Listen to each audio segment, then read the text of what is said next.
Welcome बच्चों। चलिए start करते हैं। वर्कशीट नंबर 55 क्लास 9th के लिए है, साइंस हिंदी मीडियम। गुरुत्वाकर्षण में मुक्त पतन हम लोग पढ़ेंगे आज टॉपिक कि देखिए पृथ्वी पर ऊपर की फेंक मतलब कोई भी चीज़ ऊपर की तरफ फेंकते हैं और वो नीचे आ जाती है। सोचने वाली बात है कि कैसे नीचे आती है।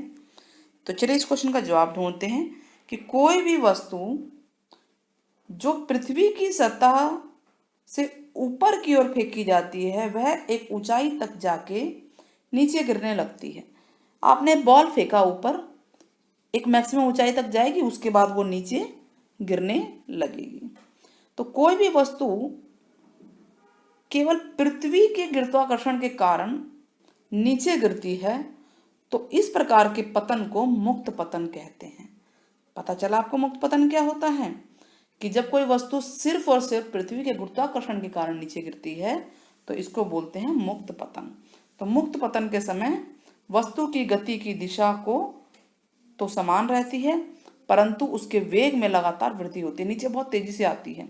देखिए दिशा तो समान है, जैसे ऊपर से नीचे आ रही है, बच्चा देखिए दिखा रहा है, दिख रहा है ना बच्चे क्या कर बॉल फेंका तो नीचे से ऊपर से नीचे की तरफ आ रही है। तो दिशा जो वस्तु की गति की दिशा है वो तो समान है लेकिन वेग में लगातार वृद्धि होती है, लगातार वृद्धि होती है और इसी को बोलते हैं त्वरण। ठीक है, तो मुक्त पतन के दौरान वस्तु द्वारा अनुभव किया गया त्वरण गुरुत्वीय त्वरण कहलाता है। यानी जो त्वरण होता है वो गुरुत्वाकर्षण का त्वरण कहलाता है, जिसको जी से हम डिनोट करते हैं, जिसका मात्रक है मीटर प्रति सेकंड स्क्वायर। तो दो बातें पता चली है, मुक्त पतन क्या होता है और गुरुत्वीय त्वरण क्या होता है। तो पृथ्वी द्वारा जब खींचा जाता है लगातार वेग में वृद्धि होती है तो उस त्वरण को गुरुत्वीय त्वरण कहते हैं। चलिए इस समीकरण को और से देखते हैं ध्यान से कि पृथ्वी के गुरुत्वीय त्वरण के लिए समीकरण क्या है। मान लेते हैं कि किसी वस्तु जिसे पिंड कहा गया है और पृथ्वी का द्रव्यमान, दोनों के द्रव्यमान को हमने ले लिया। वस्तु का द्रव्यमान स्मॉल एम, पृथ्वी का कैपिटल एम, बड़ी एबीसीडी वाला। तो पृथ्वी द्वारा वस्तु पर लगाया गया गुरुत्वाकर्षण बल F है, यानी वस्तु पे जो बल लग रहा है वो F है, मान लिया इसे। तो यदि पृथ्वी और वस्तु के बीच की दूरी d है, ठीक है, तो हमने नियम किया था पिछली बार, सार्वभौमिक नियम था कि दो वस्तुओं के बीच के जो लगने वाला बल है उन दोनों के द्रव्यमान के गुणनफल के अनुपात और उनके दूरी के वर्ग के व्युत्क्रमानुपाती होता है। याद आया आपको कुछ? तो F बराबर होता है जी स्थिरांक था ना कैपिटल जी, गुणा M इंटू कैपिटल M बटा डी स्क्वायर। तो गति के दूसरे नियम से हम जानते हैं कि वस्तु पर लगाया गया बल उसके परिमाण, ये हमने पढ़ा था सारा पिछली बार। तो मुक्त पतन के समय हमने त्वरण ए है, ए यानी कि जी मान लिया है, जी यहाँ पे ना गुरुत्वाकर्षण त्वरण को जी कहा गया है। तो F बराबर क्या होगा? फोर्स होता है मास इंटू एक्सेलरेशन, और एक्सेलरेशन ए की जगह एक्सेलरेशन यानी त्वरण की जगह हमने जी लिख दिया। तो F बराबर हो गया एम जी, F बराबर हो गया एम जी। तो F की जगह हमने एम जी रख दिया। तो एम जी बराबर जी इंटू एम बटा, तो हम देख रहे हैं क्या हुआ, एम से एम कट गया तो जी बराबर आ गया कैपिटल जी बटा into M by D square. ठीक है, ये आ गया ना। तो ये कैसे आया? समीकरण सॉल्व करके तो है, मैथमेटिकली सॉल्व किया है इसको।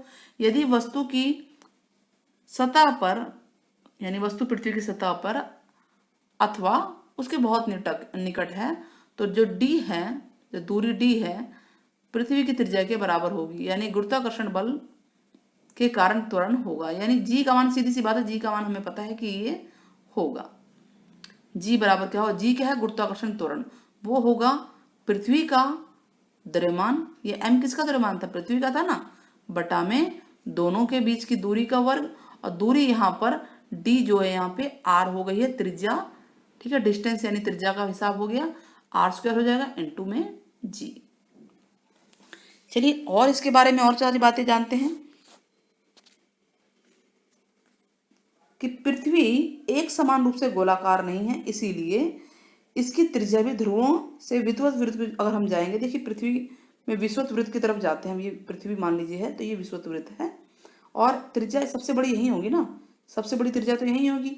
और देखिए छोटी छोटी यहाँ पे क्या है, जैसे हम और ऊपर जाते हैं तो ये ये सर्कल बन रहा है ना, ये सर्कल होगा चारों तरफ ऐसे, तो इनकी त्रिज्याएं छोटी होती जाती हैं।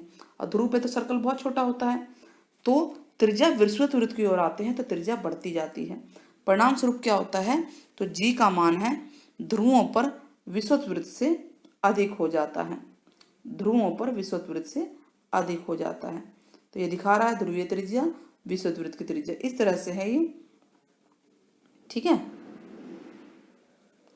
तो अब चलिए क्वेश्चन करते हैं। पहला क्वेश्चन क्या है कि मुक्त पतन को संक्षेप में समझाइए, मुक्त पतन क्या होता है। तो चलिए देखते हैं। हमने करा कि जब कोई वस्तु केवल पृथ्वी के गुरुत्वाकर्षण के प्रभाव से नीचे की ओर गिरती है तो इस प्रकार के पतन को मुक्त पतन कहते हैं। अगला प्रश्न, प्रश्न नंबर 2, गुरुत्वीय त्वरण क्या है, इसका मात्रक क्या है। तो गुरुत्वीय त्वरण बताया था कि मुक्त पतन के दौरान पृथ्वी द्वारा अनुभव किया गया त्वरण जो होता है, जो भी अनुभव करती है वस्तु, कोई भी नीचे गिर रही है, कोई वस्तु नीचे गिर रही है, तो जो त्वरण अनुभव कर रही है ना, वो त्वरण गुरुत्वीय त्वरण है। ठीक है, और उसका मात्रक होता है मीटर प्रति सेकंड स्क्वायर। इसको ऐसे भी लिख सकते हैं, मीटर प्रति सेकंड स्क्वायर। ठीक है बेटा, आया समझ में। प्रश्न नंबर 3, जी का मान ज्ञात करने का सूत्र बताइए। जो जी का मान निकला कैसे, तो जी का मान अगर आपको ज्ञात करना है तो उसका सूत्र आप लोगों को ये क्वेश्चन नंबर 3 में लिखना है। क्वेश्चन नंबर 3 में कि जी का मान कैसे आया। ठीक है, तो क्वेश्चन नंबर 3 हो गया। क्वेश्चन नंबर 4, जी का मान पृथ्वी के विषुवत वृत्तों की अपेक्षा अधिक क्यों होता है। विषुवत वृत्तों की अपेक्षा ध्रुवों पे अधिक क्यों होता है, तो हमने यहाँ पे बताया था क्यों अधिक होता है। और यहाँ भी आंसर देख लीजिए कि पृथ्वी एक समान रूप से गोलाकार नहीं होती, इसीलिए इसकी त्रिज्या भी ध्रुवों से विषुवत वृत्त की ओर जाते हैं तो बढ़ती जाती है। इसके परिणाम स्वरूप जो जी है, जी का मान ध्रुवों पर विषुवत, इसको विषुवत कर लीजिए ऐसे, ठीक कर देते हैं, एक मिनट, यहां से आप लिख लीजिए, ये रहा। ठीक है, वहां भी है और यहां भी है, तो ये आंसर, ये पूरा आंसर होगा क्वेश्चन नंबर 4 का। ठीक है, यहां से भी लिख सकते हैं आप लोग और उसको भी लिखना है, अगर आपको थोड़ा सा चेंज कर पाए आप तो। मैं इसको थोड़ा ऊपर करके देखती हूँ, ऊपर तो नहीं हो रहा ये, चलिए कोई बात नहीं।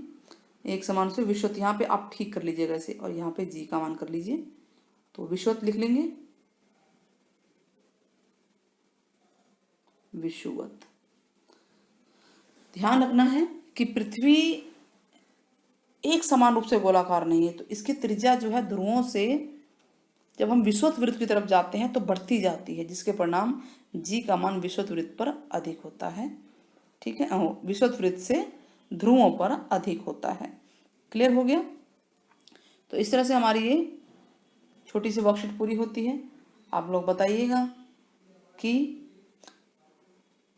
जी का एस आई मात्रक क्या है, आपके कमेंट का हमें इंतजार रहेगा। जी का एस आई मात्रक क्या है। वीडियो अगर आपने देखी होगी तो आप ज़रूर बताएंगे।